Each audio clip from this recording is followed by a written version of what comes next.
ప్రజలు మేము ఆ రోజున ఎన్ని ఇబ్బందులు పడ్డారు.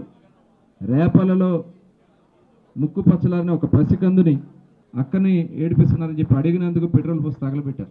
అప్పుడు గుర్తు రాలేదు మీకు? ఈ రోజు వచ్చి పోలీసులని అంటే వాళ్ళ ప్రతిష్టని వాళ్ళ యొక్క ఆత్మస్థైర్యాన్ని దెబ్బతీయడానికి మీరు ప్రయత్నం చేస్తా ఉన్నారు. బట్టలు కూడా తీస్తారంటున్నారు. ఏంటి భాష? నిన్నొక మాజీ మంత్రి మాట్లాడతాడు, వాళ్ళంట తలుచుకుంటే ఇళ్లలోంచి ఎవరు రారంట రేపు వాళ్ళు కలిస్తే.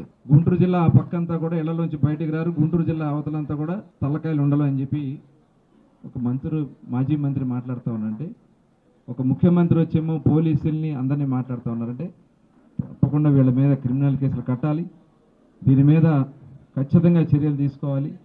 దాని మీద ప్రతి ఒక్కరు కూడా ఇవాళ వాళ్ళు చేసినటువంటి చేష్టలన్నీ కూడా ఎవరు మర్చిపోరు.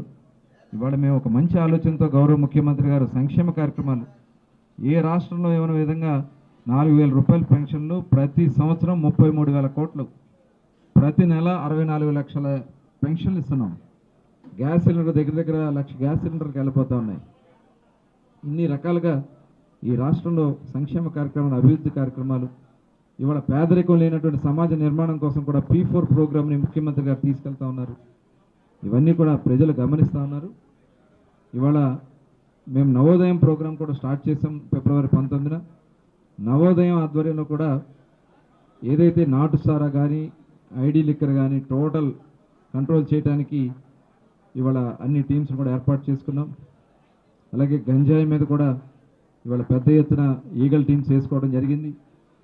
ఖచ్చితంగా ఈ రాష్ట్రంలో ప్రొహిబిషన్ని పూర్తి స్థాయిలో అమలు చేస్తూ ప్రజలకి ఒక ఆరోగ్యకరమైనటువంటి విధానంతో ముందుకెళ్తామని చెప్పి తెలియజేసుకుంటూ ఇటువంటి చక్కటి గోడౌన్ మరి వెంటనే పక్కనే ఆల్రెడీ షెడ్ కూడా దానికి ఎక్స్టెండ్ చేస్తున్నారు. మరి వారిని కూడా పిలిపించుకుని మరి మేడం గారు తప్పకుండా దాన్ని కూడా క్లియర్ చేస్తే 40,000 ఎస్ఎఫ్టీ వస్తుంది. మరి ఇటువంటి చక్కటి కార్యక్రమం చేస్తున్న సునీతమ్మ గారికి ఒకసారి గట్టిగా మనం అందరం కూడా హృదయపూర్వకంగా అభినందనలు తెలియజేసుకుంటూ సెలవు తీసుకుంటా ఉన్నాను. జై హింద్.